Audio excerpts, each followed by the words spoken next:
बद्रिकाश्रम निवासी प्रसिद्ध आश्रय श्रीनारायण तथा श्रीनर अंतर्यामी नारायण स्वरूप भगवान श्री कृष्ण, उनके नित्य सखा नर स्वरूप नरश्रेष्ठ अर्जुन, उनकी लीला प्रकट करने वाली भगवती सरस्वती और उसके वक्ता महर्षि वेदव्यास को नमस्कार कर आसुरी संपत्तियों का नाश करके अंतःकरण दैवी संपत्तियों को विजय प्राप्त कराने वाले।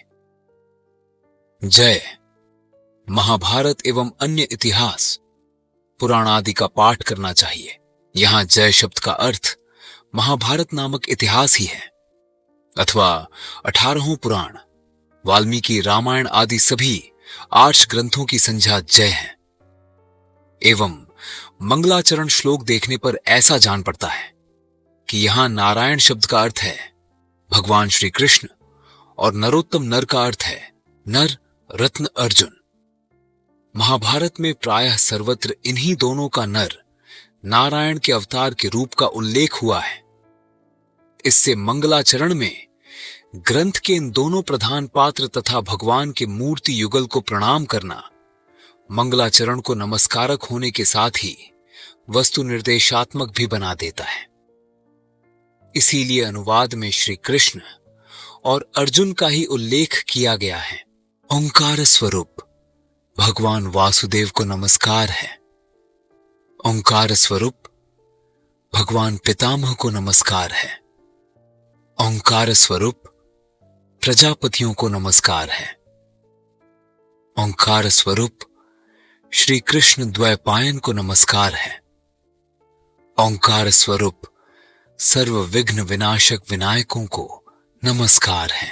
एक समय की बात है, नैमिष आरण्य में कुलपति महर्षि शौनक के 12 वर्षों तक चालू रहने वाले सत्र में जब उत्तम एवं कठोर ब्रह्मचारादि व्रतों का पालन करने वाले ब्रह्मर्षिगण अवकाश पर के समय सुखपूर्वक बैठे थे, सूतकुल को आनंदित करने वाले लोमहर्षण पुत्र उग्र शर्वासौती स्वयं कौतूहलवश उन ब्रह्म ऋषियों के समीप बड़े विनीत भाव से आए।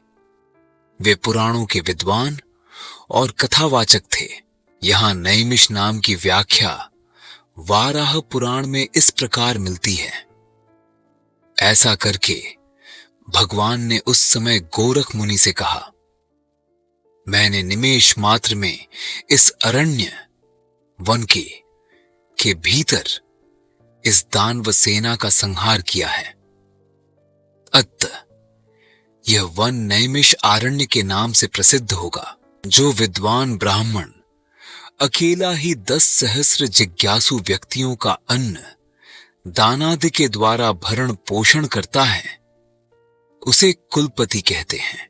जो कार्य अनेक व्यक्तियों के सहयोग से किया गया हो और जिसमें बहुतों को ज्ञान, सदाचार आदि की शिक्षा तथा अन्न वस्त्रादि वस्तुएं दी जाती हों, जो बहुतों के लिए तृप्तिकारक एवं उपयोगी हों, उसे सत्र कहते हैं।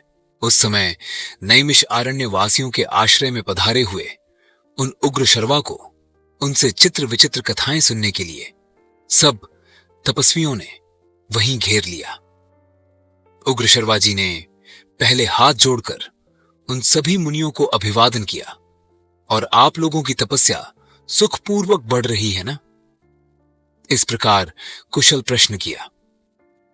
उन सत्पुरुषों ने भी उग्र शर्वा का भली भांति स्वागत सत्कार किया।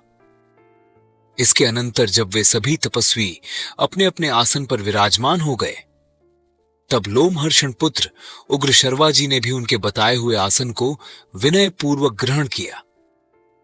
तत्पश्चात यह देखकर कि उग्र शर्वा थकावट से रहित होकर आराम से बैठे हुए हैं, किसी महर्षि ने बातचीत का प्रसंग उपस्थित करते हुए यह प्रश्न पूछा, कमल नयन सूत कुमार, आपका शुभागमन कहां से हो रहा है?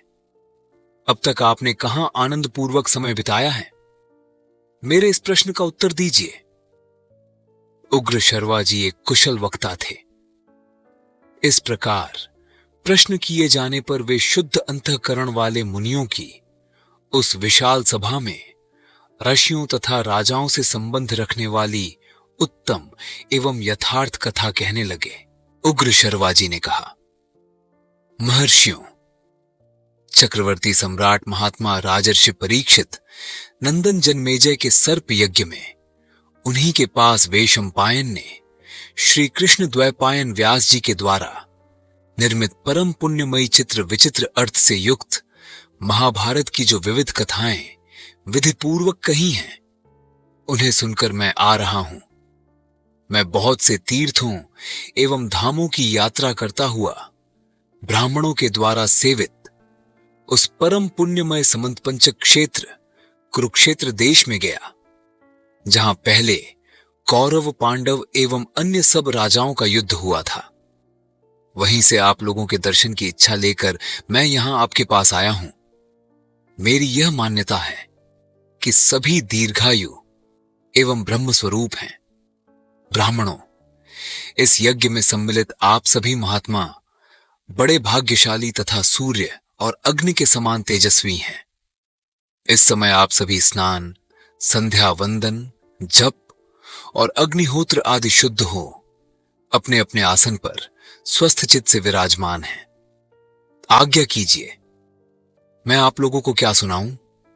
क्या मैं आप लोगों को धर्म और अर्थ के गूढ़ रहस्य से युक्त अंतःकरण को शुद्ध करने वाली भिन्न भिन्न पुराणों की कथा सुनाऊं, अथवा उदारचित महानुभाव अर्षियों एवं सम्राटों के पवित्र इतिहास? अर्षियों ने कहा, उग्र शर्वाजी, परम अर्षि श्री कृष्ण द्वैपायन ने जिस प्राचीन इतिहास रूप पुराण का वर्णन किया है और देवताओं तथा ऋषियों ने अपने अपने लोक में श्रवण करके जिसकी भूरी भूरी प्रशंसा की है, जो आख्यानों में सर्वश्रेष्ठ है, जिसका एक एक पद, वाक्य एवं विचित्र शब्द विन्यास और रमणीय अर्थ से परिपूर्ण है, जिसमें आत्मा परमात्मा के सूक्ष्म स्वरूप का निर्णय एवं उनके अनुभव के लिए अनुकूल युक्तियां भरी हुई हैं, और जो संपूर्ण वेदों के तात्पर्य नुकुल अर्थ से अलंकृत है, उस भारत इतिहास की परम पुण्यमयी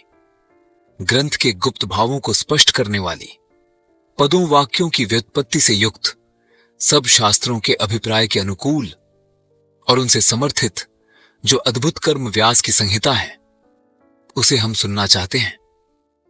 अवश्य ही वह चारों वेदों के अर्थों से भरी हुई तथा पुण्य स्वरूपा है, पाप और भय को नाश करने वाली है।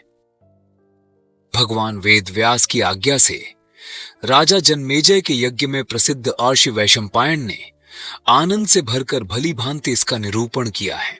उग्र शर्वाजी ने कहा, जो सबका आदि कारण अंतर्यामी और नियंता है, यज्ञों में जिसका आवाहन और उद्देश्य से हवन किया जाता है, जिसकी अनेक पुरुषों द्वारा अनेक नामों से स्तुति की गई है, जो रथु, सत्य स्वरूप, एकाक्षर ब्रह्म, प्रणव एवं एकमात्र अविनाशी और सर्वव्यापी परमात्मा, वक्ता व्यक्त, साकार निराकार स्वरूप एवं सनातन है, असत सत एवं उभय रूप से जो स्वयं विराजमान है, फिर भी जिसका वास्तविक स्वरूप सत असत दोनों से विलक्षण है, यह विश्व जिससे अभिन्न है, जो संपूर्ण परावर, स्थूल सूक्ष्म, जगत का सृष्टिकर्ता, पुराण पुरुष, सर्वोत्कृष्ट परमेश्वर एवं वृद्धि क्षय आदि से रहित है, जिसे पाप कभी छू नहीं सकता, जो सहज शुद्ध है, वही ब्रह्म ही मंगलकारी एवं मंगलमय विष्णु है।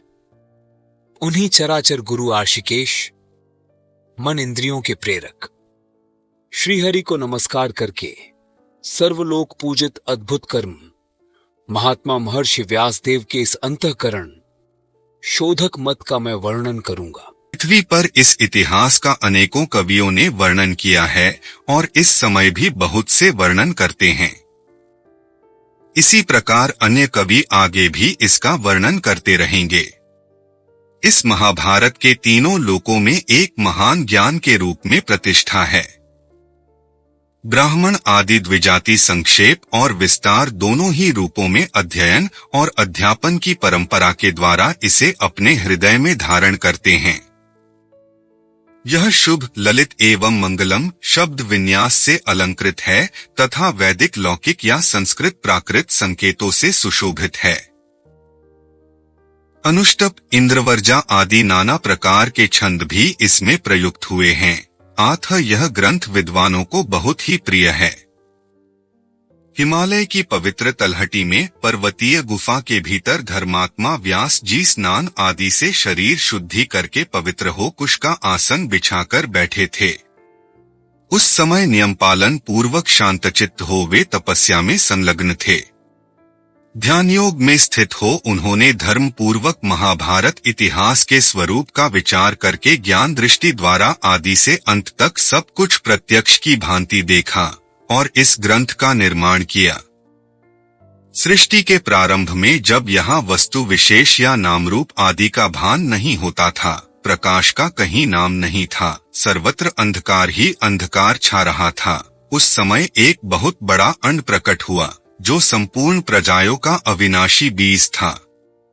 ब्रह्मकल्प के आदि में उसी महान एवं दिव्य अंड को 4 प्रकार के प्राणी समुदाय का कारण कहा जाता है, जिसमें सत्य स्वरूप ज्योतिर्मय सनातन ब्रह्मा अंतर्यामी रूप से प्रविष्ट हुआ है, ऐसा श्रुति वर्णन करती है। ब्रह्मा ने अंड एवं पिंड की रचना करके मानो स्वयं ही उसमें प्रवेश किया है। यह उल्लेख तैत्तिरीय उपनिषद में भी आया है। वह ब्रह्मा अद्भुत, अचिंत्य, सर्वत्र समान रूप से व्याप्त, अव्यक्त, सूक्ष्म, कारण स्वरूप एवं अनिवार्चनीय है और जो कुछ सत असत में उपलब्ध होता है सब वही है। उस अंड से ही प्रथम देहधारी, प्रजापालक, प्रभु, देवगुरु, पितामह ब्रह्मा तथा रुद्र, मनु, प्रजापति, परमश्रेष्ठी, प्रचेताओं के पुत्र दक्ष तथा दक्ष के साथ पुत्र क्रोध, तम, दम, विकृत, अंगिरा, करदम और अश्व प्रकट हुए। तत्पश्चात 21 प्रजापति, मरीचि आदि 7 ऋषि और 14 मनु पैदा हुए, जिन्हें मत्स्य, कूर्म आदि अवतारों के रूप में सभी ऋषि मुनि जानते हैं। अप्रमेयात्मा विष्णु रूप पुरुष और उनकी विभूति रूप विश्वदेव, आदित्य, वसु एवं अश्वनी कुमार आदि क्रमशः प्रकट हुए हैं। तदंतर यक्ष, साध्य, पिशाच, गुम्हक और पितर एवं तत्वज्ञानी सदाचार परायण साधु शिरोमणि ब्रह्म ऋषिगण प्रकट हुए। इसी प्रकार बहुत से राज ऋषियों का प्रादुर्भव हुआ है, जो सबके सब शौर्य आदि सद्गुणों से संपन्न थे। क्रमशः उसी ब्रह्मांड से जल, धुलोक, पृथ्वी, वायु, अंतरिक्ष और दिशाएं भी प्रकट हुई हैं। संवत्सर, ऋतु, मास, पक्ष, दिन तथा रात्रि का प्राकट्य भी क्रमशः उसी से हुआ है। इसके सिवा और भी जो कुछ लोक में देखा या सुना जाता है वह सब उसी अंड से उत्पन्न हुआ है। यह जो कुछ भी स्थावर जंगम जगत दृष्टि गोचर होता है वह सब प्रलयकाल आने पर अपने कारण में विलीन हो जाता है।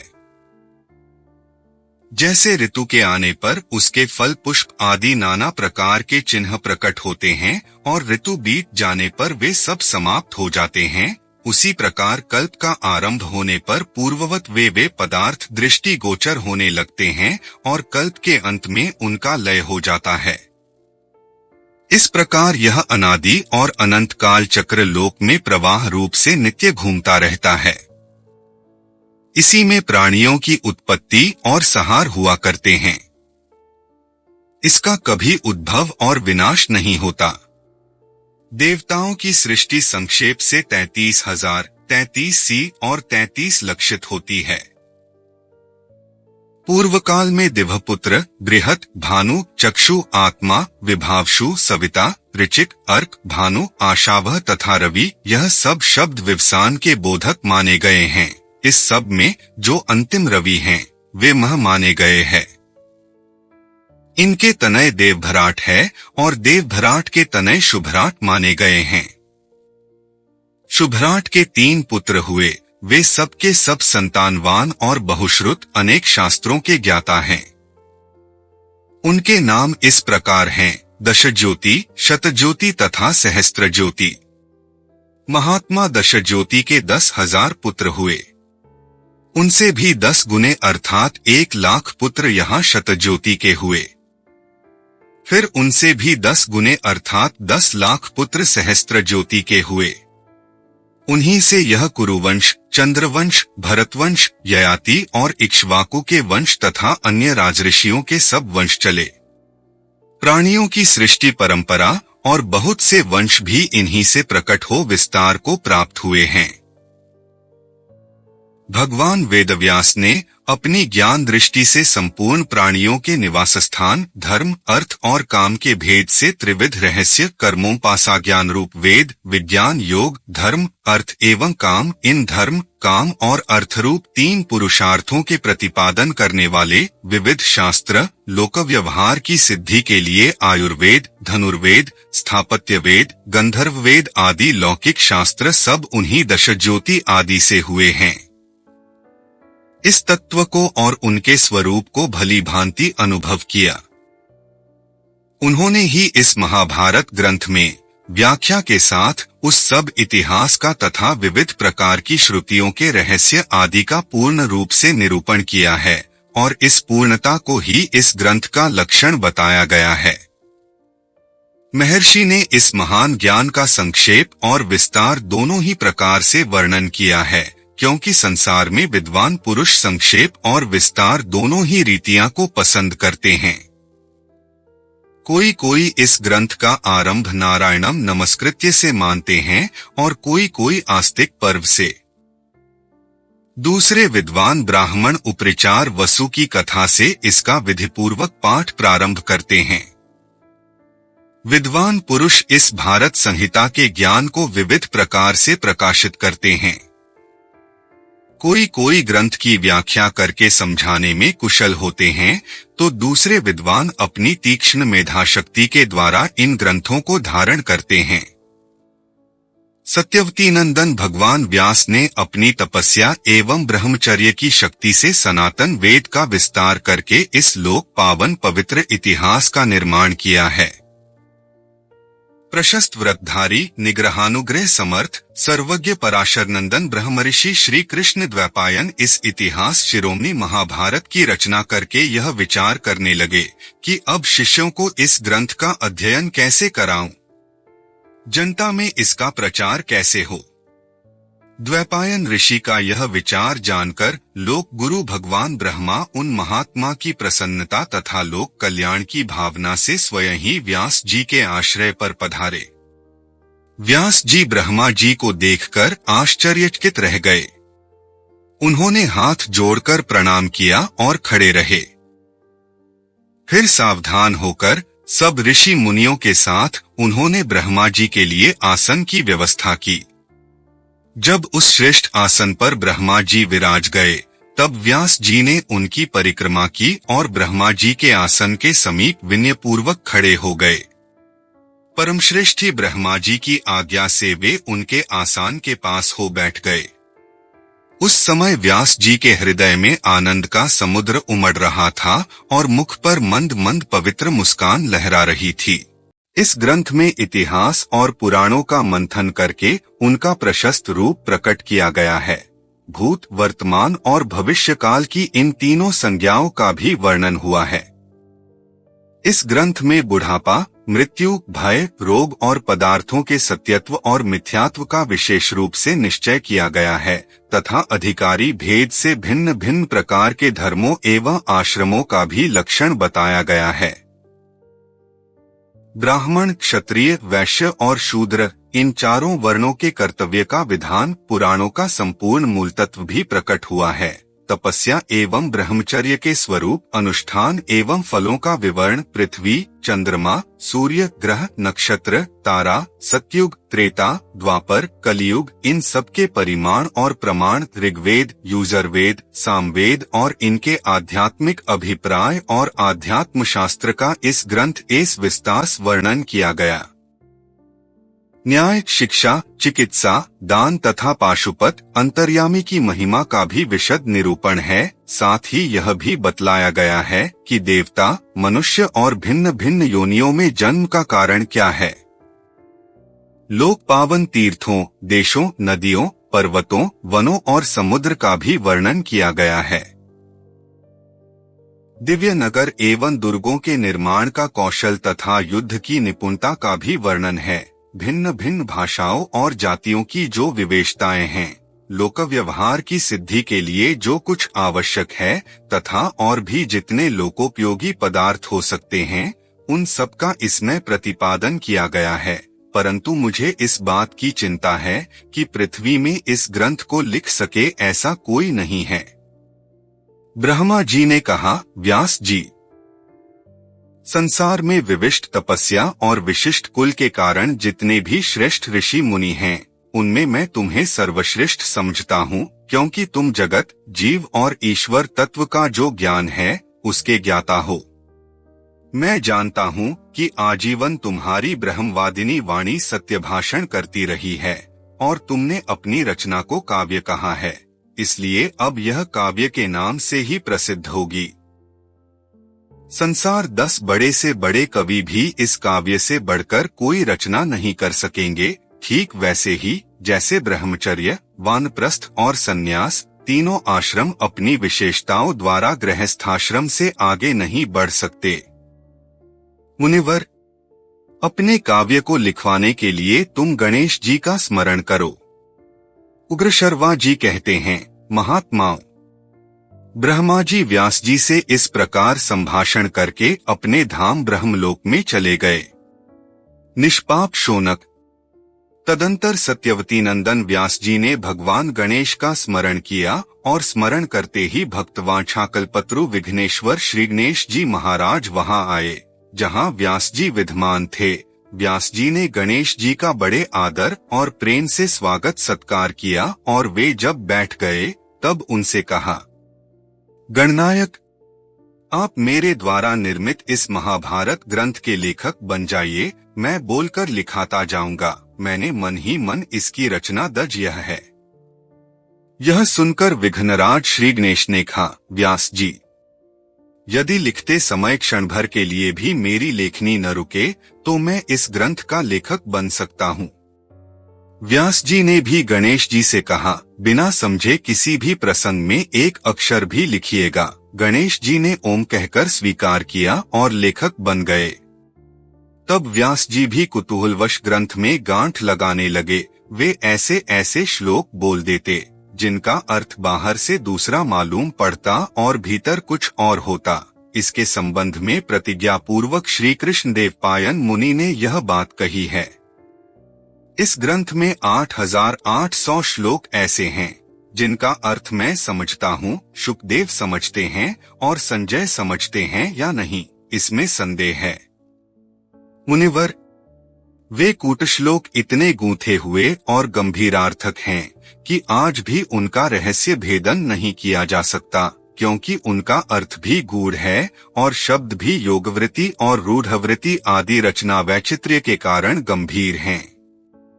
स्वयं सर्वज्ञ गणेश जी भी इन श्लोकों का विचार करते समय क्षण भर के लिए ठहर जाते थे। इतने समय में व्यास जी भी और बहुत से श्लोकों की रचना कर लेते थे। संसारी जीव अज्ञानांधकार से अंधे होकर छटपटा रहे हैं। यह महाभारत ज्ञानांजन की शलाका लगाकर उनकी आंख खोल देता है। यह शलाका क्या है?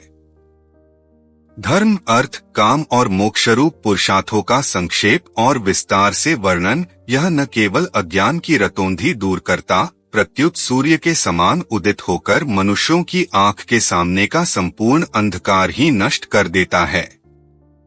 यह भारत इतिहास एक जाज्वल्यमान दीपक है। यह मोह का अंधकार मिटाकर लोगों के अंतःकरण रूप संपूर्ण अंतरंग गृह को भली भांति ज्ञान लोक से प्रकाशित कर देता है। महाभारत वृक्ष का बीज है, संग्रह ध्याय और जड़ है। पौलोम एवं आस्तिक पर्व, संभव पर्व इसके स्कंध का विस्तार है और सभा तथा अरण्य पर्व पक्षियों के रहने योग्य कोटर हैं। अरणी पर्व इसका सार भाग है, भीष्म पर्व इसकी बड़ी शाखा है और द्रोण पर्व इसके पत्ते हैं। कर्ण पर्व इसके श्वेत पुष्प हैं और शल्य पर्व सुगंध, स्त्री पर्व और ऐशिक पर्व इसकी छाया है तथा शांति पर्व इसका महान फल है। अश्वमेध पर्व इसका अमृतमय रस है और आश्रमवासिक पर्व आश्रम लेकर बैठने का स्थान, मौसल पर्व श्रुति रूपा ऊंची ऊंची शाखाओं का अंतिम भाग है तथा सदाचार एवं विद्या से संपन्न द्विजाति इसका सेवन करते हैं। संसार में जितने भी श्रेष्ठ कवि होंगे उनके काव्य के लिए यह मूल आश्रय होगा। जैसे मेघ संपूर्ण प्राणियों के लिए जीवनदाता है, वैसे ही यह अक्षय भारत वृक्ष है। उग्रश्रवाजी कहते हैं, यह भारत एक वृक्ष है। इसके स्वादु, पवित्र, सरस एवं अविनाशी पुष्प तथा फल हैं। धर्म और मोक्ष, उन्हें देवता भी इस वृक्ष से अलग नहीं कर सकते। अब मैं उन्हीं का वर्णन करूंगा। पहले की बात है, शक्तिशाली धर्मात्मा श्री कृष्ण द्वैपायन व्यास ने अपनी माता सत्यवती और परम ज्ञानी गंगापुत्र भीष्म पितामह की आज्ञा से विचित्रवीर्य की पत्नी अंबिका आदि के गर्भ से 3 अग्नियों के समान तेजस्वी 3 कुरुवंशी पुत्र उत्पन्न किए, जिनके नाम हैं धृतराष्ट्र, पांडु और विदुर। जब वे तीनों पुत्र वृद्ध हो परम गति को प्राप्त हुए, तब महर्षि व्यास जी ने इस मनुष्यलोक में महाभारत का प्रवचन किया। जन्मेजय और हजारों ब्राह्मणों के प्रश्न करने पर व्यास जी ने पास ही बैठे अपने शिष्य वैशंपायन को आज्ञा दी कि तुम इन लोगों को महाभारत सुनाओ। वैशंपायन याज्ञिक सदस्यों के साथ ही बैठे थे। जब यज्ञ कर्म में बीच बीच में अवकाश मिलता, तब यजमान आदि के बार बार आग्रह करने पर वे उन्हें महाभारत सुनाया करते थे। इस महाभारत ग्रंथ में व्यास जी ने कुरुवंश के विस्तार, गांधारी की धर्मशीलता, विदुर की उत्तम प्रज्ञा और कुंती देवी के धैर्य का भली भांति वर्णन किया है। महर्षि भगवान व्यास जी ने इसमें वासुदेव नंदन श्री कृष्ण के महामात्य, पांडवों की सत्यपरायणता तथा धृतराष्ट्र पुत्र दुर्योधन आदि के दुर्व्यवहारों का स्पष्ट उल्लेख किया है। पुण्यकर्मा मानवों के उपाख्यानों सहित 1 लाख श्लोकों के इस उत्तम ग्रंथ को आद्य भारत, महाभारत जानना चाहिए। तदंतर व्यास जी ने उपाख्यान भाग को छोड़कर 24,000 श्लोकों की भारत संहिता बनाई, जिसे विद्वान पुरुष भारत कहते हैं। इसके पश्चात महर्षि ने पुनः पर्व सहित ग्रंथ में वर्णित वृतांताओं की अनुक्रमणिका सूची का एक संक्षिप्त अध्याय बनाया, जिसमें केवल 150 श्लोक हैं। व्यास जी ने सबसे पहले अपने पुत्र शुकदेव जी को इस महाभारत ग्रंथ का अध्ययन कराया। तदंतर उन्होंने दूसरे सुयोग्य, अधिकारी एवं अनुगत शिष्यों को इसका उपदेश दिया। तत्पश्चात भगवान व्यास जी ने 60 लाख श्लोकों की एक दूसरी संहिता बनाई। उसके 30 लाख श्लोक देवलोक में समाहत हो रहे हैं। पितृलोक में 15 लाख तथा गंधर्व लोकों में 14 लाख श्लोकों का पाठ होता है। इस मनुष्य लोक में 1 लाख श्लोकों का आद्य भारत, महाभारत प्रतिष्ठित है। देवऋषि नारद ने देवताओं को और असित देवल ने पितरों को इसका श्रवण कराया है। शुकदेव जी ने गंधर्व, यक्ष तथा राक्षसों को महाभारत की कथा सुनाई है। परंतु इस मनुष्यलोक में संपूर्ण वेदवेत्ताओं के शिरोमणि व्यास शिष्य धर्मात्मा वैशंपायन जी ने इसका प्रवचन किया है। मुनिवरों, वही 1 लाख श्लोकों का महाभारत आप लोग मुझसे श्रवण कीजिए। दुर्योधन क्रोधमय विशाल वृक्ष के समान है। कर्ण स्कंध, शकुनी शाखा और दुशासन समृद्ध फल पुष्प है। अज्ञानी राजा धृतराष्ट्र ही इसके मूल हैं। यहाँ पर और इसके बाद का श्लोक महाभारत के तात्पर्य के सूचक हैं। दुर्योधन क्रोध है। यहाँ क्रोध शब्द से द्वेष, असूया आदि दुर्गुण भी समझ लेने चाहिए। कर्ण, शकुनी, दुशासन आदि उससे दुर्गुण भी समझ लेने चाहिए। कर्ण, शकुनी, दुशासन आदि उससे एकता को प्राप्त है, उसी के स्वरूप हैं। इन सब का मूल धृतराष्ट्र, यह अज्ञानी अपने मन को वश में करने में असमर्थ है। इसी ने पुत्रों की आसक्ति में अंधे होकर दुर्योधन को अवसर दिया, जिससे उसकी जड़ मजबूत हो गई। यदि यह दुर्योधन को वश में कर लेता अथवा बचपन में ही विदुर आदि की बात मानकर इसका त्याग कर देता, तो विषदान, लाक्षाग्रह, द्रौपदी के शाकर्षण आदि दुष्कार्यों का अवसर ही नहीं आता और कुलक्षय होता। इस प्रसंग से यह भाव सूचित किया गया है कि यह जो मन्यु दुर्योधन रूप वृक्ष है, इसका दृढ़ अज्ञान ही मूल है। क्रोध, लोभ आदि स्कंध हैं। हिंसा चोरी आदि शाखाएं हैं और बंधन नरकादि इसके फल पुष्प हैं। पुरुषार्थी कामी पुरुष को मूलाज्ञान का उच्छेद करके पहले ही इस क्रोध रूप वृक्ष को नष्ट कर देना चाहिए। युधिष्ठिर धर्ममय विशाल वृक्ष हैं। अर्जुन स्कंध, भीमसेन शाखा और माद्रीनंदन इसके समृद्ध फल पुष्प हैं। श्री कृष्ण, वेद और ब्राह्मण ही इस वृक्ष के मूल जड़ हैं। यहाँ पर युधिष्ठिर धर्म हैं। इसका अभिप्राय यह है कि वे शम, दम, सत्य, अहिंसा आदि रूप धर्म की मूर्ति हैं। अर्जुन, भीम आदि को धर्म की शाखा बतलाने का अभिप्राय यह है कि वे सब युधिष्ठिर के ही स्वरूप हैं। उनसे अभिन्न हैं। शुद्ध सत्वमय ज्ञान विग्रह श्री कृष्ण रूप परमात्मा ही इसके मूल हैं। उनके दृढ़ ज्ञान से ही धर्म की नींव मजबूत होती है। श्रुति भगवती ने कहा है कि हे गार्गी, इस अविनाशी परमात्मा को जाने बिना इस लोक में जो हजारों वर्ष पर्यंत यज्ञ करता है, दान देता है, तपस्या करता है, उन सबका फल नाशवान ही होता है। ज्ञान का मूल ब्रह्मा अर्थात वेद, वेद से ही परम धर्म और अपर धर्म यश योगादि का ज्ञान होता है।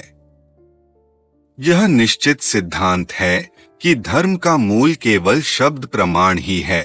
वेद के भी मूल ब्राह्मण हैं, क्योंकि वे ही वेद संप्रदाय के प्रवर्तक हैं। इस प्रकार उपदेशक के रूप में परमात्मा धर्म का मूल है।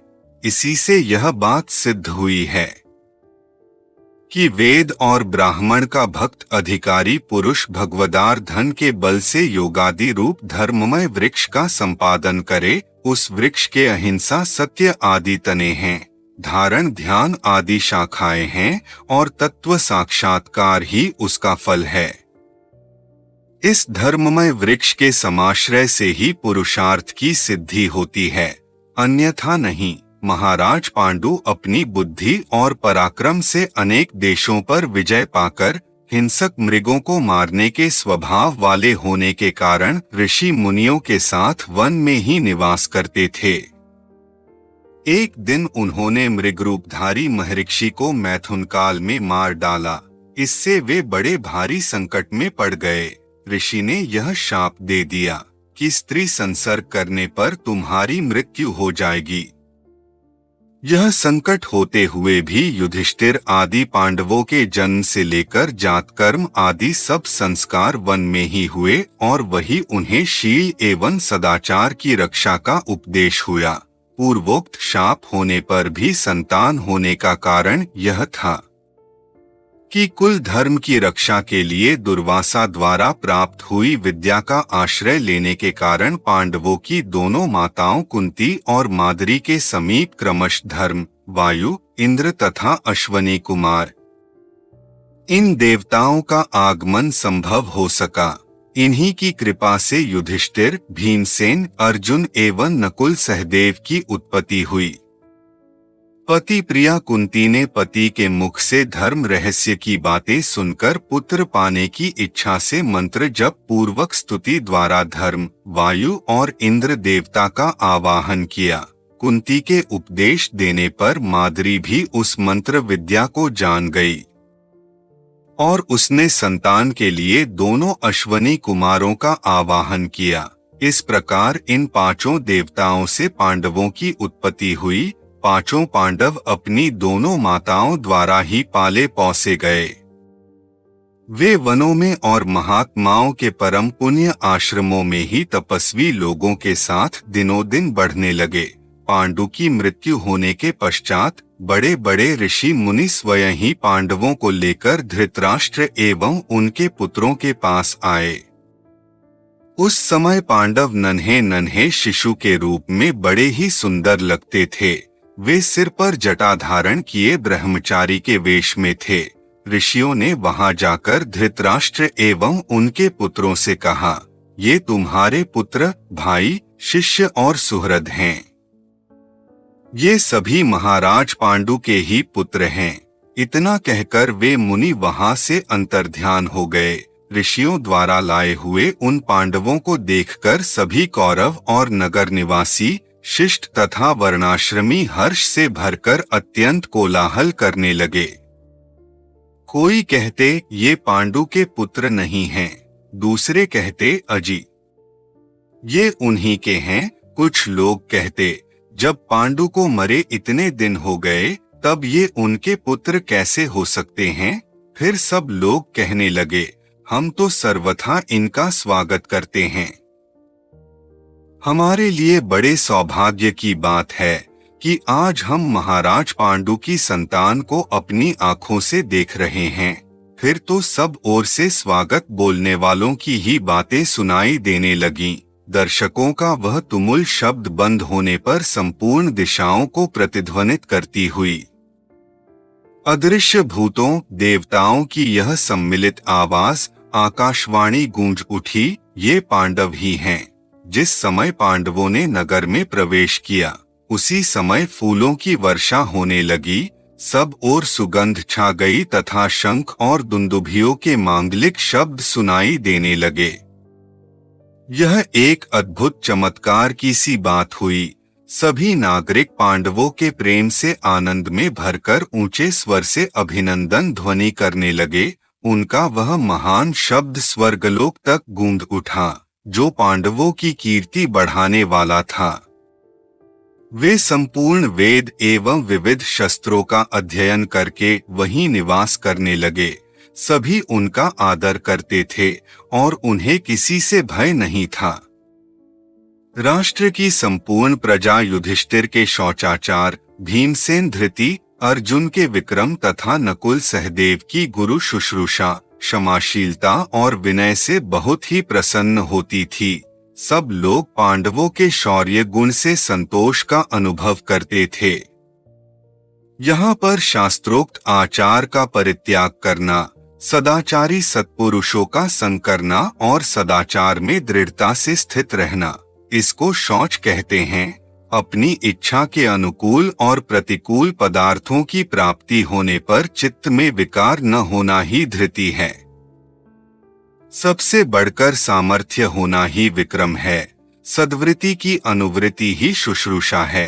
सदाचार परायण गुरुजनों का अनुसरण ही गुरु शुश्रूषा है। किसी के द्वारा अपराध बन जाने पर भी उसके प्रति अपने चित्त में क्रोध आदि विकारों का न होना ही क्षमाशीलता है।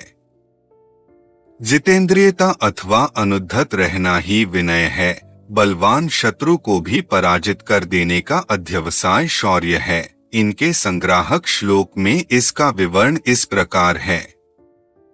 आचार्य ब्रह्मा, ऋत्विक सदस्य, यजमान, यजमान पत्नी, धन संपत्ति, श्रद्धा उत्साह, विधि विधान का समय पालन एवं सद्बुद्धि आदि यज्ञ की उत्तम गुण सामग्री के अंतर्गत हैं। तदंतर कुछ काल के पश्चात राजाओं के समुदाय में अर्जुन ने अत्यंत दुष्कर पराक्रम करके स्वयं ही पति चुनने वाली द्रुपद कन्या कृष्णा को प्राप्त किया। तभी से इस लोक में संपूर्ण धनुर्धारियों के पूजनीय आदरणीय हो गए और सम्रागण में प्रचंड मार्तंड की भांति प्रतापी अर्जुन की ओर किसी के लिए आंख उठाकर देखना भी कठिन हो गया।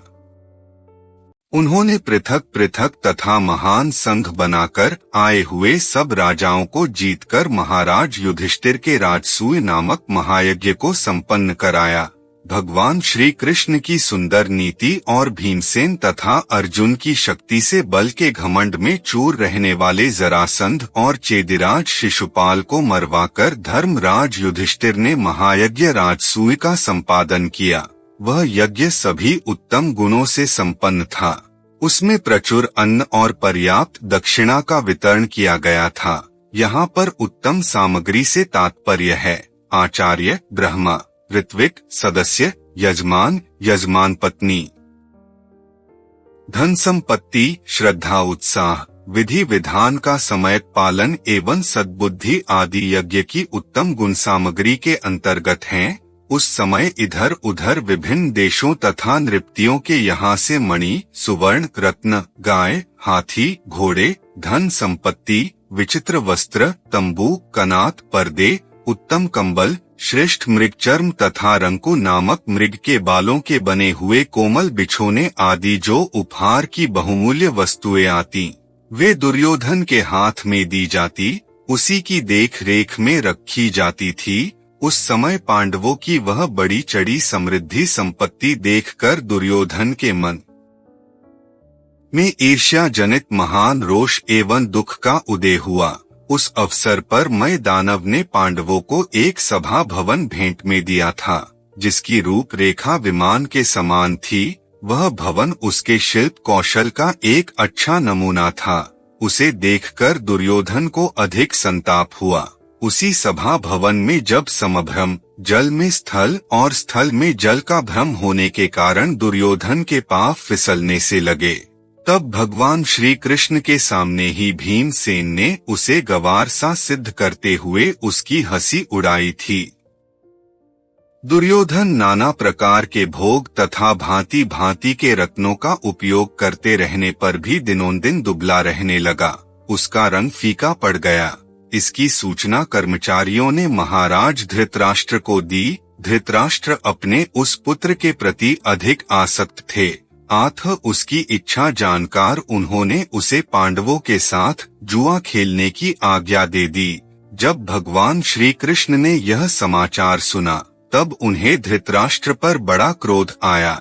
यद्यपि उनके मन में कलह की संभावना के कारण कुछ विशेष प्रसन्नता नहीं हुई, तथापि उन्होंने मौन रहकर इन विवादों का अनुमोदन ही किया और भिन्न भिन्न प्रकार के भयंकर अन्याय, धयुत आदि को देखकर भी उनकी उपेक्षा कर दी। इस अनुमोदन या उपेक्षा का कारण यह था कि वे धर्मनाशक दुष्ट राजाओं का सहार चाहते थे, अतः उन्हें विश्वास था कि इस विग्रह जनित महान युद्ध में विदुर, भीष्म, द्रोणाचार्य तथा कृपाचार्य की अवहेलना करके सभी दुष्ट क्षत्रिय एक दूसरे को अपनी क्रोधाग्नि में भस्म कर डालेंगे। जब युद्ध में पांडवों की जीत होती गई, तब यह अत्यंत अप्रिय समाचार सुनकर तथा दुर्योधन, कर्ण और शकुनी के दुराग्रह पूर्ण निश्चित विचार जानकर धृतराष्ट्र बहुत देर तक चिंता में पड़े रहे। फिर उन्होंने संजय से कहा, संजय, मेरी सब बातें सुन लो, फिर इस युद्ध या विनाश के लिए मुझे दोष न दे सकोगे। तुम विद्वान, मेधावी, बुद्धिमान और पंडित के लिए भी आदरणीय हो। इस युद्ध में मेरी सम्मति बिल्कुल नहीं थी, और यह जो हमारे कुल का विनाश हो गया है, इससे मुझे तनिक भी प्रसन्नता नहीं हुई है। मेरे लिए अपने पुत्रों और पांडवों में कोई भेद नहीं था, किंतु क्या करूं? मेरे पुत्र क्रोध के वशीभूत हो मुझ पर ही दोषारोपण करते थे और मेरी बात नहीं मानते थे। मैं अंधा हूँ, अतः कुछ दीनता के कारण और कुछ पुत्रों के प्रति अधिक आसक्ति होने से भी वह सब अन्याय सहता आ रहा हूँ। मंदबुद्धि दुर्योधन जब मोहवश दुखी होता था, तब मैं भी उसके साथ दुखी हो जाता था।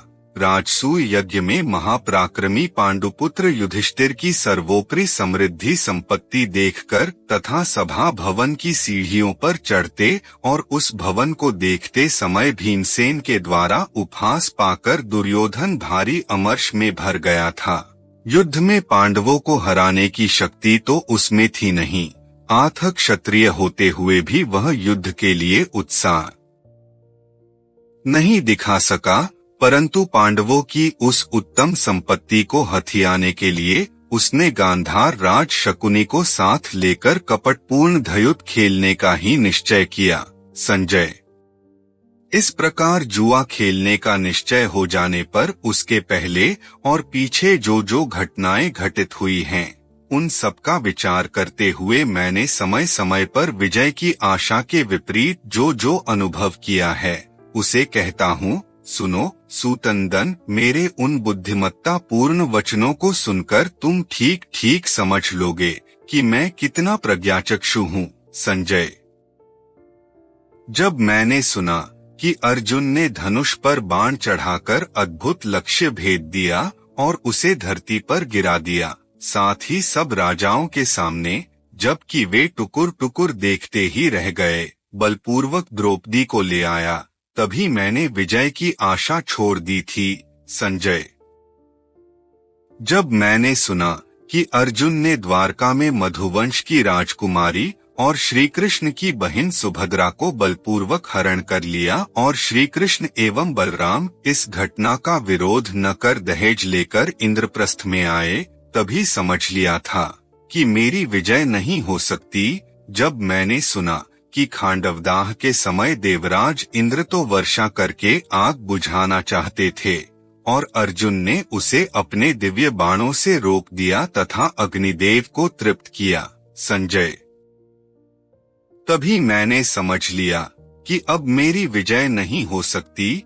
जब मैंने सुना कि रंगभूमि में लक्ष्य वेध करके अर्जुन ने द्रौपदी प्राप्त कर ली और पांचाल वीर तथा पांडव वीर परस्पर संबद्ध हो गए हैं। संजय। उसी समय मैंने विजय की आशा छोड़ दी जब मैंने सुना कि मगधराज शिरोमणि क्षत्रिय जाति के जाज्वल्यमान रत्न जरासंध को भीमसेन ने उसकी राजधानी में जाकर बिना अस्त्र शस्त्र के हाथों से ही चीर दिया। संजय। मेरी जीत की आशा तो भी टूट गई जब मैंने सुना कि दिग्विजय के समय पांडवों ने बलपूर्वक बड़े बड़े भूमिपतियों को अपने अधीन कर लिया और महायज्ञ संपन्न कर दिया। तभी मैंने समझ लिया कि मेरी विजय की कोई आशा नहीं है। संजय। जब मैंने सुना कि दुखिता द्रौपदी राजस्वलावस्था में आंखों में आंसू भरे केवल एक वस्त्र पहने वीर पतियों के रहते हुए भी अनाथ के समान भरी सभा में घसीटकर लाई गई है, तभी मैंने समझ लिया था कि अब मेरी विजय नहीं हो सकती। जब मैंने सुना कि धूर्त एवं मंदबुद्धि दुशासन ने द्रौपदी का वस्त्र खींचा और वहां वस्त्रों का इतना ढेर लग गया कि वह उसका पार न पा सका। संजय। तभी से मुझे विजय की आशा नहीं रही। संजय। जब मैंने सुना कि धर्मराज युधिष्ठिर को जुए में शकुनी ने हरा दिया और उनका राज्य छीन लिया, फिर भी उनके अतुल बलशाली धीर गंभीर भाइयों ने युधिष्ठिर का अनुगम ही किया, तभी मैंने विजय की आशा छोड़ दी। जब मैंने सुना कि वन में जाते समय धर्मात्मा पांडव धर्मराज युधिष्ठिर के प्रेमवश दुख पा रहे थे और अपने हृदय का भाव प्रकाशित करने के लिए विविध प्रकार के चेष्टाएं कर रहे थे। संजय। तभी मेरी विजय की आशा नष्ट हो गई जब मैंने सुना कि हजारों स्नातक वनवासी युधिष्ठिर के साथ रह रहे हैं, वे तथा दूसरे महात्मा एवं ब्राह्मण उनसे भिक्षा प्राप्त करते हैं। संजय। तभी मैं विजय के संबंध में निराश हो गया। संजय। जब मैंने सुना कि किरातवेशधारी देवदेव त्रिलोचन महादेव को युद्ध में संतुष्ट करके अर्जुन ने पशुपत नामक महान अस्त्र प्राप्त कर लिया है, तभी मेरी आशा निराशा में परिणत हो गई। जब मैंने सुना कि वनवास में भी कुंती पुत्रों के पास पुरातन महर्षिगण पधारते और उनसे मिलते हैं, उनके साथ उठते बैठते और निवास करते हैं तथा सेवक संबंधियों सहित पांडवों के प्रति उनका मैत्री भाव हो गया है। संजय। तभी से मुझे अपने पक्ष की विजय का विश्वास नहीं रह गया था। जब मैंने सुना कि सत्यसंध धनंजय अर्जुन स्वर्ग में गए हुए हैं और वहां साक्षात इंद्र से दिव्य अस्त्र शस्त्र की विधि पूर्वक शिक्षा प्राप्त कर रहे हैं और वहां उनके पौरुष एवं ब्रह्मचर्य आदि की प्रशंसा हो रही है। संजय। तभी से मेरी युद्ध में विजय की आशा जाती रही। जब मैंने सुना कि वरदान के प्रभाव से घमंड के नशे में चूर काल के तथा पौलोम नाम के असुरों को, जिन्हें बड़े बड़े देवता भी नहीं जीत सकते थे, अर्जुन ने बात की बात में पराजित कर दिया, तभी से संजय मैंने विजय की आशा कभी नहीं की। जब मैंने सुना कि शत्रुओं का संहार करने वाले किरीटी अर्जुन असुरों का वध करने के लिए गए थे और इंद्रलोक से अपना काम पूरा करके लौट आए हैं। संजय। तभी मैंने समझ लिया अब मेरी जीत की कोई आशा नहीं। जब मैंने सुना कि पांडुनंदन युधिष्ठिर महर्षि लोमश जी के साथ तीर्थ यात्रा कर रहे हैं और लोमश जी के मुख से ही उन्होंने यह भी सुना है कि स्वर्ग में अर्जुन को अभीष्ट वस्तु दिव्यास्त्र की प्राप्ति हो गई है। संजय। तभी से मैंने विजय की आशा ही छोड़ दी। जब मैंने सुना कि भीमसेन तथा दूसरे भाई उस देश में जाकर, जहां मनुष्यों की गति नहीं है, कुबेर के साथ मेल मिलाप कर आए। संजय। तभी मैंने विजय की आशा छोड़ दी थी। जब मैंने सुना कि कर्ण की बुद्धि पर विश्वास करके चलने वाले मेरे पुत्र घोष यात्रा के निमित्त गए और गंधर्वों के हाथ बंदी बन गए और अर्जुन ने उन्हें उनके हाथ से छुड़ाया। संजय। तभी से मैंने विजय की आशा छोड़ दी। सूत संजय।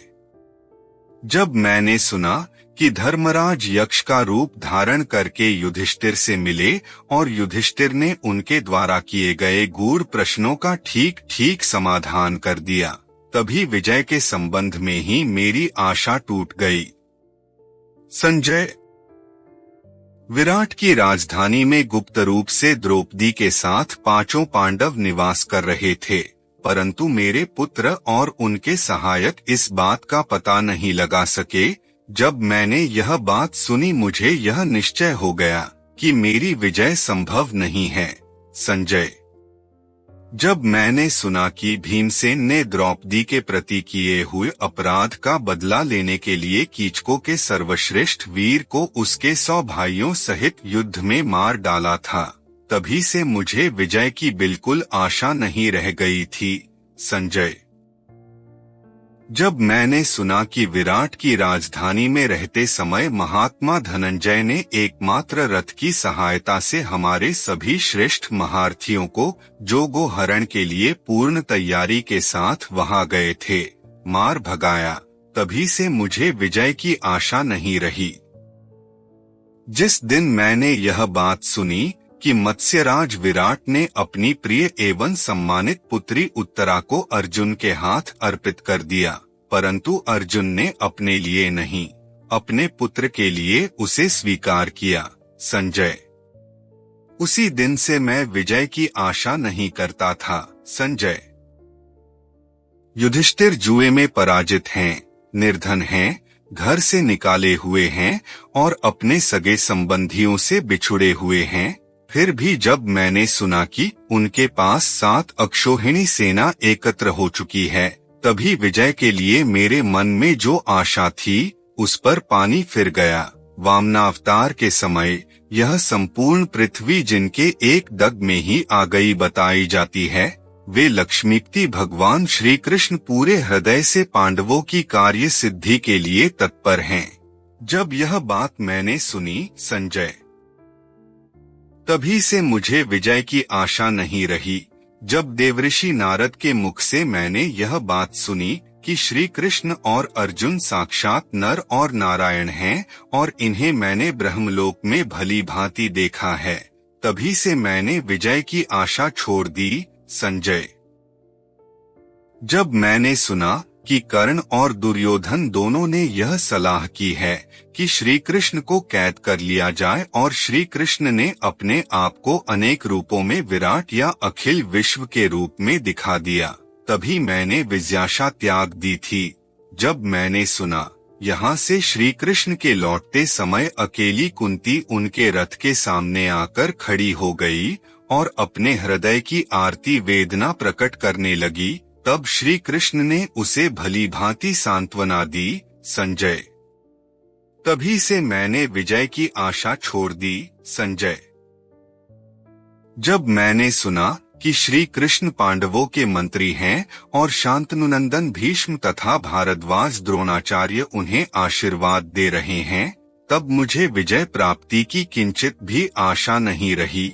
जब कर्ण ने भीष्म से यह बात कह दी कि जब तक तुम युद्ध करते रहोगे तब तक मैं पांडवों से नहीं लड़ूंगा, इतना ही नहीं, वह सेना को छोड़कर हट गया। संजय। तभी से मेरे मन में विजय के लिए कुछ भी आशा नहीं रह गई। संजय। जब मैंने सुना कि रथ के पिछले भाग में स्थित मोहग्रस्त अर्जुन अत्यंत दुखी हो रहे थे और श्री कृष्ण ने अपने शरीर में उन्हें सब लोकों का दर्शन करा दिया। तभी मेरे मन से विजय की सारी आशा समाप्त हो गई। जब मैंने सुना कि शत्रुघाती भीष्म रणांगण में प्रतिदिन 10,000 रथियों का संहार कर रहे हैं, परंतु पांडवों का कोई प्रसिद्ध योद्धा नहीं मारा जा रहा है, संजय, तभी मैंने विजय की आशा छोड़ दी। जब मैंने सुना कि परम धार्मिक गंगानंदन भीष्म ने युद्ध भूमि में पांडवों ने प्रसन्न होकर उनकी उस आज्ञा का पालन किया, संजय, तभी मुझे विजय की आशा नहीं रही। जब मैंने सुना कि परम धार्मिक गंगानंदन भीष्म ने युद्ध भूमि में पांडवों को अपनी मृत्यु का उपाय स्वयं बता दिया और पांडवों ने प्रसन्न होकर उनकी उस आज्ञा का पालन किया, संजय, तभी मुझे विजय की आशा नहीं रही। जब मैंने सुना कि अर्जुन ने सामने शिखंडी को खड़ा करके उसकी ओट से सर्वथा अजय अत्यंत शूर भीष्म पितामह को युद्ध भूमि में गिरा दिया, संजय, तभी मेरी विजय की आशा समाप्त हो गई। जब मैंने सुना कि हमारे वृद्ध वीर भीष्म पितामह अधिकांश सोमकवंशी योद्धाओं का वध करके अर्जुन के बाणों से क्षत विक्षत शरीर हो शरशया शयन कर रहे हैं, संजय, तभी मैंने समझ लिया अब मेरी विजय नहीं हो सकती। संजय, जब मैंने सुना कि शांतनु नंदन भीम पितामह ने शरशया पर सोते समय अर्जुन को संकेत किया और उन्होंने बाण से धरती की भेदन करके उनकी प्यास बुझा दी, तब मैंने विजय की आशा त्याग दी। जब वायु अनुकूल बहकर और चंद्रमा सूर्य लाभ स्थान में संयुक्त होकर पांडवों की विजय की सूचना दे रहे हैं और कुत्ते आदि भयंकर प्राणी प्रतिदिन हम लोगों को डरा रहे हैं, संजय, तब मैंने विजय के संबंध में अपनी आशा छोड़ दी। संजय, हमारे आचार्य द्रोण बेजोड़ योद्धा थे और उन्होंने रणांगण में अपने अस्त्र शस्त्र के अनेकों विविध कौशल दिखलाए, परंतु जब मैंने सुना कि वे वीर शिरोमणि पांडवों में से किसी एक का भी वध नहीं कर रहे हैं, तब मैंने विजय की आशा त्याग दी। संजय, मेरी विजय की आशा तो तभी नहीं रही जब मैंने सुना कि मेरे जो महारथी वीर संक्षिप्तक योद्धा अर्जुन के वध के लिए मोर्चे पर डटे हुए थे, उन्हें अकेले ही अर्जुन ने मौत के घाट उतार दिया। संजय, स्वयं भारद्वाज द्रोणाचार्य अपने हाथ में शस्त्र उठाकर उस चक्रव्यूह की रक्षा कर रहे थे, जिसको कोई दूसरा तोड़ नहीं सकता था, परंतु सुभद्रानंदन वीर अभिमन्यु अकेला ही छिन्न भिन्न करके उसमें घुस गया। जब यह बात मेरे कानों तक पहुंची, तभी मेरी विजय की आशा लुप्त हो गई। संजय, मेरे बड़े बड़े महारथी वीरवर अर्जुन के सामने तो टिक न सके और सबने मिलकर बालक अभिमन्यु को घेर लिया और उसको मारकर हर्षित होने लगे। जब यह बात मुझ तक पहुंची, तभी से मैंने विजय की आशा त्याग दी। जब मैंने सुना कि मेरे मूढ़ पुत्र अपने ही वंश के होनहार बालक अभिमन्यु की हत्या करके हर्षपूर्ण कोलाहल कर रहे हैं और अर्जुन ने क्रोधवश जयद्रथ को मारने की भीषण प्रतिज्ञा की है, संजय, तभी मैंने विजय की आशा छोड़ दी। जब मैंने सुना कि अर्जुन ने जयद्रथ को मार डालने की तो दृढ़ प्रतिज्ञा की थी, उसने वह शत्रुओं से भरी रणभूमि में सत्य एवं पूर्ण करके दिखा दी, संजय, तभी से मुझे विजय की संभावना नहीं रह गई। युद्ध भूमि में धनंजय अर्जुन के घोड़े अत्यंत श्रांत और प्यास से व्याकुल हो रहे थे। स्वयं श्री कृष्ण ने उन्हें रथ से खोलकर पानी पिलाया, फिर से रथ के निकट लाकर उन्हें जोत दिया और अर्जुन सहित वे सकुशल लौट गए। जब मैंने यह बात सुनी, तभी मेरे विजय की आशा समाप्त हो गई। जब संग्राम भूमि में रथ के घोड़े अपना काम करने में असमर्थ हो गए, तब रथ के समीप ही खड़े होकर पांडव वीर अर्जुन ने अकेले ही सब योद्धाओं का सामना किया और उन्हें रोक दिया। मैंने जिस समय यह बात सुनी संजय, उसी मैंने विजय की आशा छोड़ दी। जब मैंने सुना कि वृष्णिवंशावतंस युयुधान सात्यकी ने अकेले ही द्रोणाचार्य की उस सेना को, जिसका सामना हाथियों की सेना भी नहीं कर सकती थी, तितर बितर और तहस नहस कर दिया तथा श्री कृष्ण और अर्जुन के पास पहुंच गए संजय, तभी मेरे लिए विजय की आशा असंभव हो गई। संजय, जब मैंने सुना कि वीर भीमसेन कर्ण के पंजे में फंस गए थे, परंतु कर्ण ने तिरस्कार पूर्वक झिड़ककर और धनुष की नोक चुभाकर ही छोड़ दिया तथा भीमसेन मृत्यु के मुख से बच निकले संजय, तभी मेरी विजय की आशा पर पानी फिर गया। जब मैंने सुना द्रोणाचार्य, कृतवर्मा, कृपाचार्य, कर्ण और अश्वत्थामा तथा वीर शल्य ने भी सिंधुराज जयद्रथ का वध सह लिया, प्रतिकार नहीं किया संजय, तभी मैंने विजय की आशा छोड़ दी। संजय, देवराज इंद्र ने कर्ण को कवच के बदले एक दिव्य शक्ति दे रखी थी और उसने उसे अर्जुन पर प्रयुक्त करने के लिए रख छोड़ा था, परंतु मायापति श्री कृष्ण ने भयंकर राक्षस घटोत्कच पर छुड़वाकर उससे भी वंचित करवा दिया। जिस समय यह बात मैंने सुनी, उसी समय मेरी विजय की आशा टूट गई। जब मैंने सुना कि कर्ण और घटोत्कच के युद्ध में कर्ण ने वह शक्ति घटोत्कच पर चला दी जिससे रणांगण में अर्जुन का वध किया जा सकता था संजय, तब मैंने विजय की आशा छोड़ दी।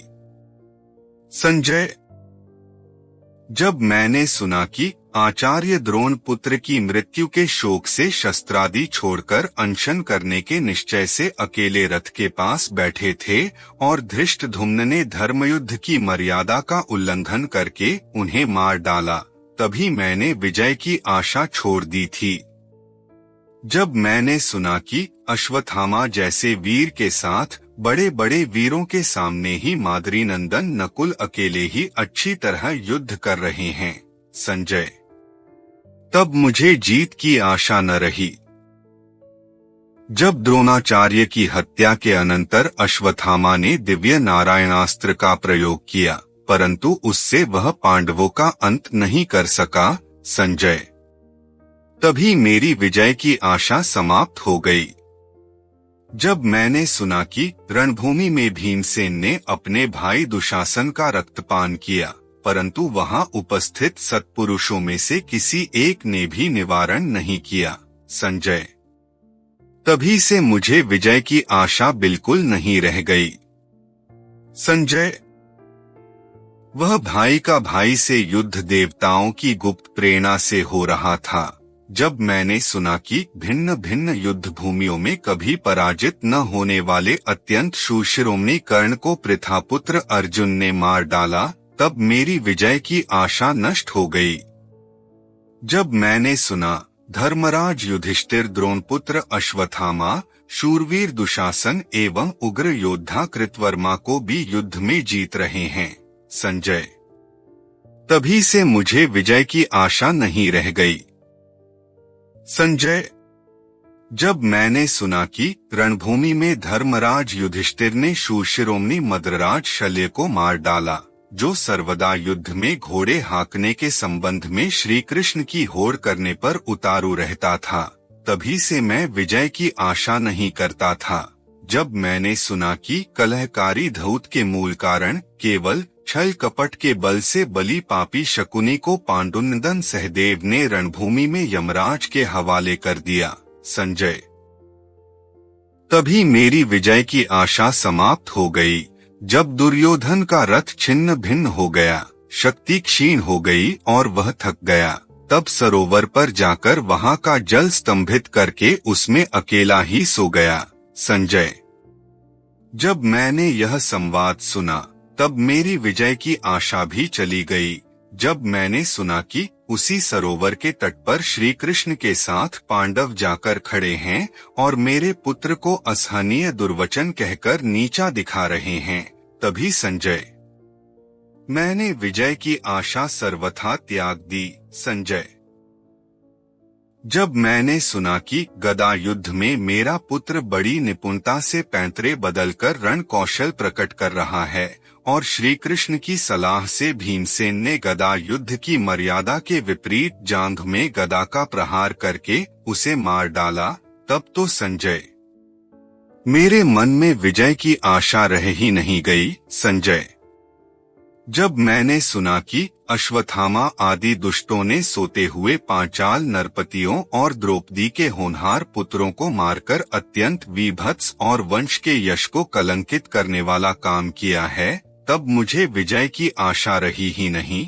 संजय, जब मैंने सुना कि भीमसेन के पीछा करने पर अश्वत्थामा ने क्रोध पूर्वक सिंह के बाण पर ब्रह्मास्त्र का प्रयोग कर दिया, जिससे कि पांडवों का गर्भस्थ वंशधर भी नष्ट हो जाए, तभी मेरे मन में विजय की आशा नहीं रही। जब मैंने सुना कि अश्वत्थामा के द्वारा प्रयुक्त ब्रह्मशिर अस्त्र को अर्जुन ने स्वस्ति स्वस्ति कहकर अपने अस्त्र से शांत कर दिया और अश्वत्थामा को अपना मणिरत्न भी देना पड़ा।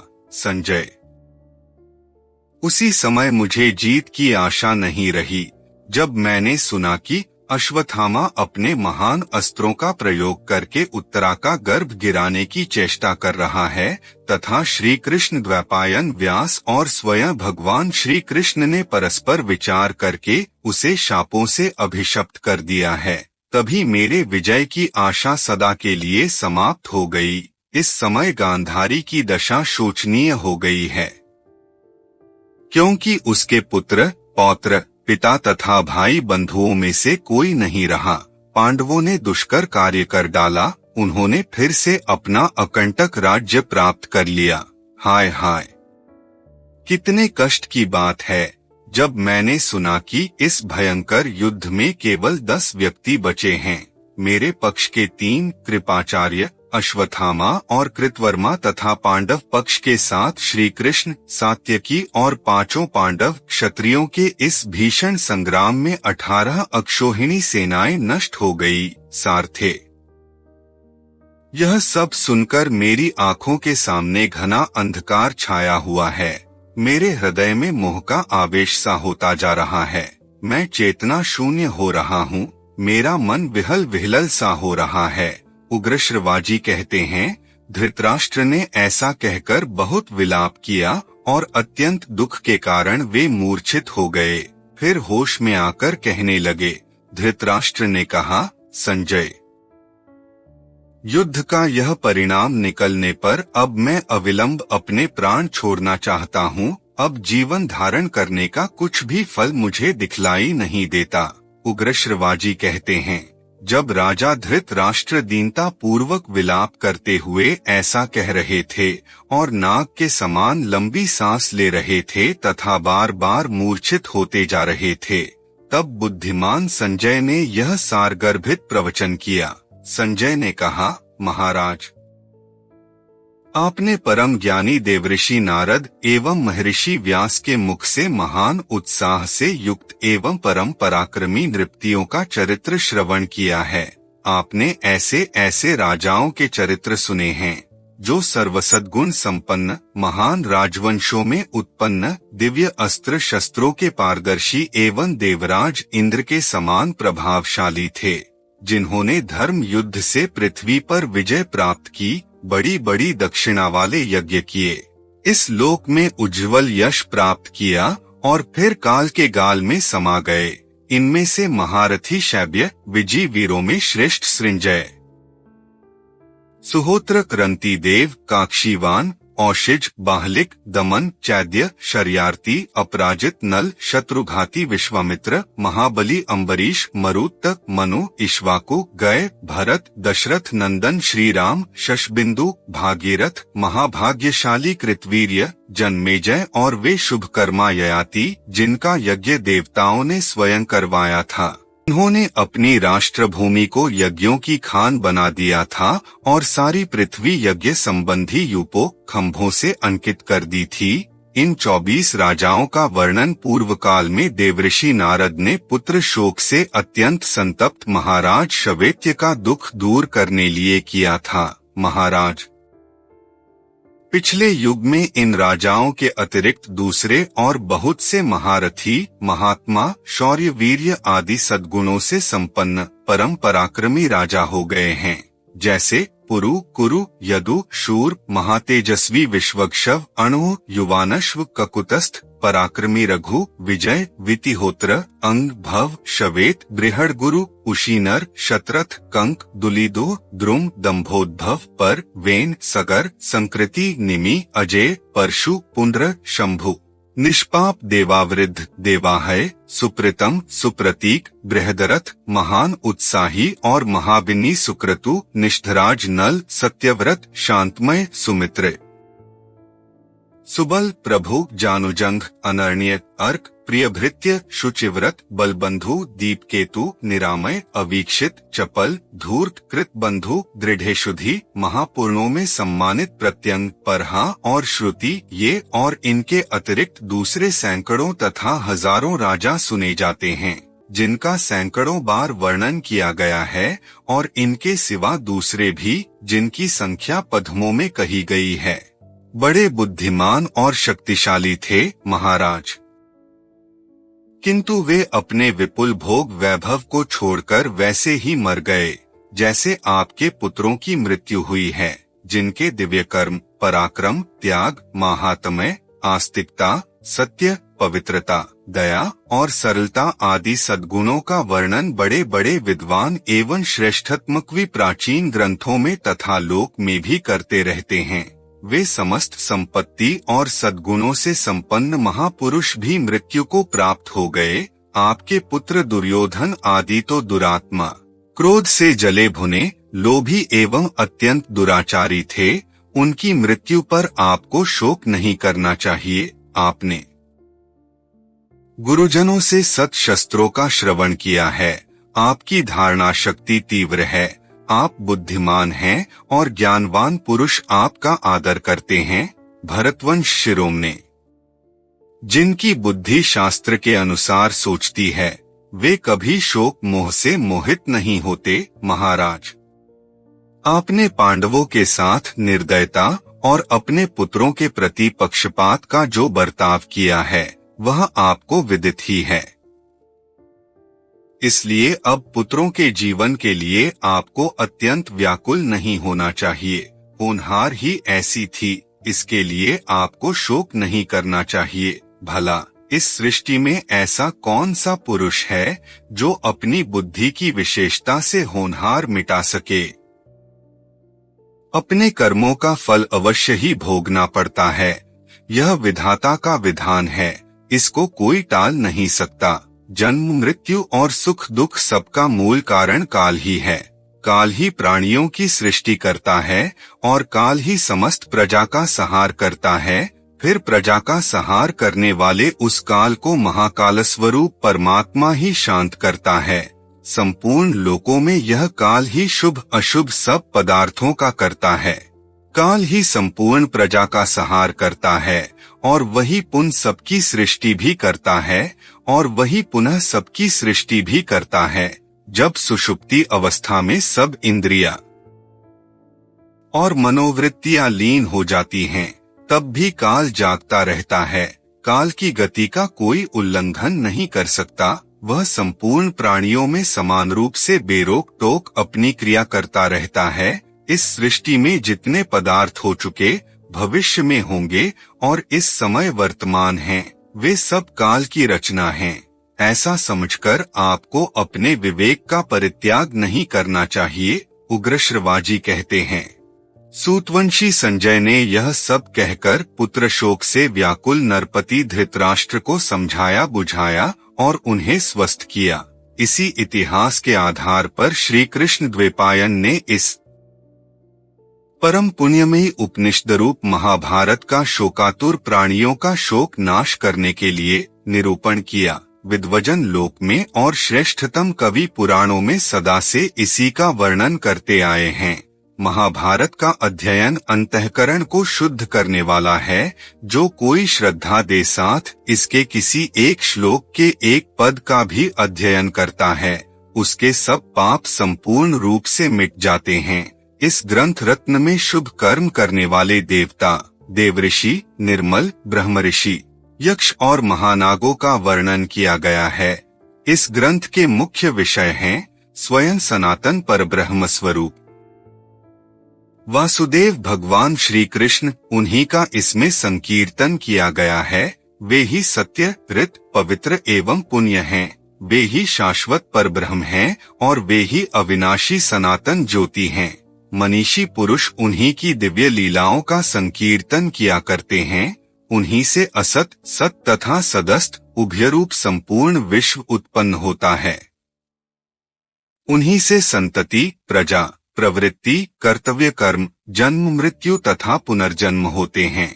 इस महाभारत में जीवात्मा का स्वरूप भी बतलाया गया है एवं जो सत्व, रज, तम इन तीनों गुणों के कार्यरूप 5 महाभूत हैं, उसका तथा जो अव्यक्त प्रकृति आदि के मूल कारण परम ब्रह्मा परमात्मा हैं, उनका भी भली भांति निरूपण किया गया है। ध्यान योग की शक्ति से संपन्न जीवन मुक्त यतिवर दर्पण में प्रतिबिंब के समान अपने हृदय में अवस्थित उन्हीं परमात्मा का अनुभव करते हैं। जो धर्मप्रायण पुरुष श्रद्धा के साथ सर्वदा सावधान रहकर प्रतिदिन इस अध्याय का सेवन करता है, वह पाप ताप से मुक्त हो जाता है। जो आस्तिक पुरुष महाभारत के इस अनुक्रमणिका अध्याय को आदि से अंत तक प्रतिदिन श्रवण करता है, वह संकट काल में भी दुख से अभिभूत नहीं होता। जो इस अनुक्रमणिका अध्याय का कुछ अंश भी प्रातः साय अथवा मध्याह्न में जपता है, वह दिन अथवा रात्रि के समय संचित संपूर्ण पाप राशि से तत्काल मुक्त हो जाता है। यह अध्याय महाभारत की मूल शरीर है। यह सत्य एवं अमृत है।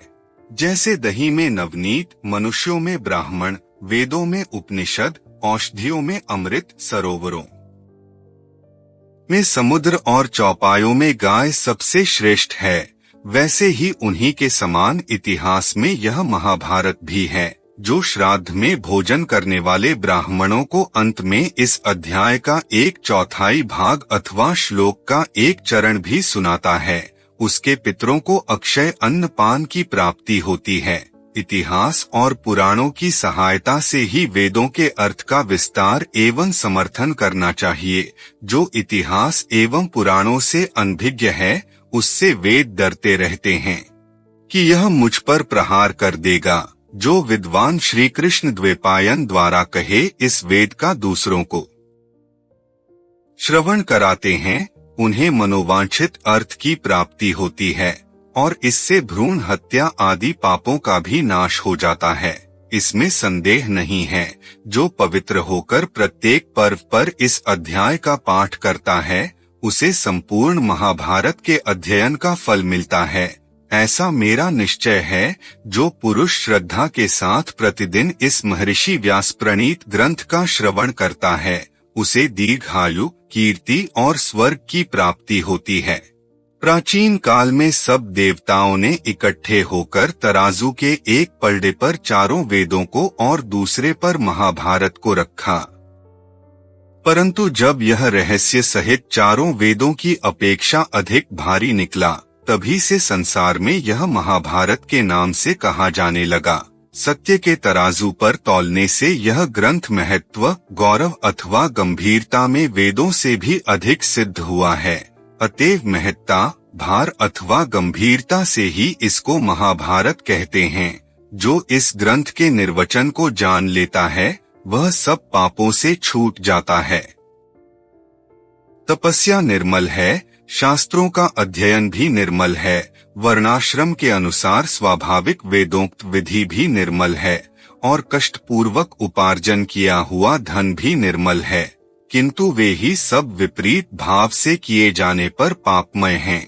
अर्थात दूसरे के अनिष्ट के लिए किया हुआ तप, शास्त्राध्ययन और वेदोक्त स्वाभाविक कर्म तथा क्लेश पूर्वक उपार्जित धन भी पापयुक्त हो जाता है।